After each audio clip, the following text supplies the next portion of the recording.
Impact Interview is sponsored by the Pocono Mountains, where small-town charm meets big adventures. Book your trip today by visiting PoconoMountains.com.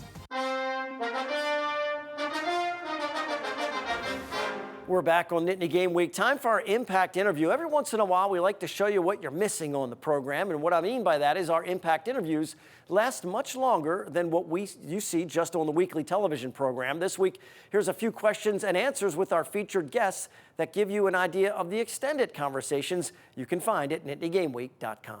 While you were a great football player, without question, you're an even better magician specializing in hundreds of card tricks. How did you get started in that, and how are you so dang good at them? Actually, growing up, it was a gentleman that used to come down around the neighborhood, and he was doing coin magic, and I was always, interested in magic. So I learned my first card trick when I was a freshman up at Penn State. We had that picnic out. I think it was about Stone Valley. One of those parks out there. We had a little picnic out there, and I learned my first card trick. And from that point on, I started reading books on, learn how to perfect some of them. And that's why when I'm doing magic tricks, the more that I shuffle, I start to remember some of the tricks. Because that's how I used to also study my playbooks is while I was learning different cuts and different card tricks. Joffe, you're known as an agent that goes beyond the business side and mentors young athletes. How rewarding is it to see your athletes have success and excellence in their personal and professional lives?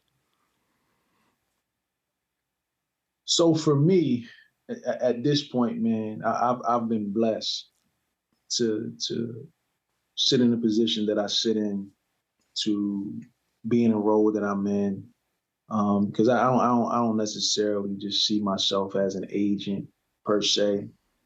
I think that for me, it's more about me having an impact and affecting these young men's lives outside of sports, because, I bear witness that you can't play any game forever. Everyone's sports career has an expiration date. And one of the biggest things with that is transitioning from sports into whatever's next. A lot of these guys have a really, really hard time doing so. And so when it's over and you realize that it's over, you don't have the same passion for anything else because you never really thought about it. For me, it's very important to start getting these young men to start thinking about what things they have interest in outside of sports. I thought it was interesting to hear Chip Kelly talk about a one big conference and some other people talking about revenue sharing, just the different things. Look, the Big Ten expansion, the SEC expansion, what does college football look like in 2 to 3 years? And maybe some of the changes in the recent years that you feel has really kind of revolutionized the way that coaches and just fans have to view the sport? Well, a Greek philosopher, I actually looked this up, coined the phrase, the only thing that's constant in life is change.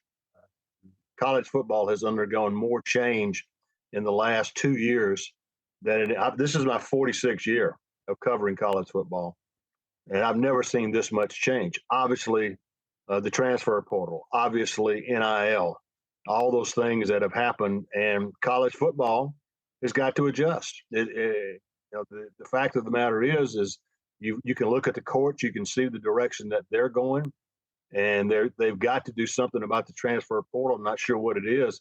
The bigger issue is NIL and the fact that there are no guardrails. There's no organization. And there's a lot that's going to have to be done and will get done. And we always appreciate the extra time we get to talk with our Impact Interview guests. Make sure you go to NittanyGameWeek.com to see all of our conversations along with other web exclusive content.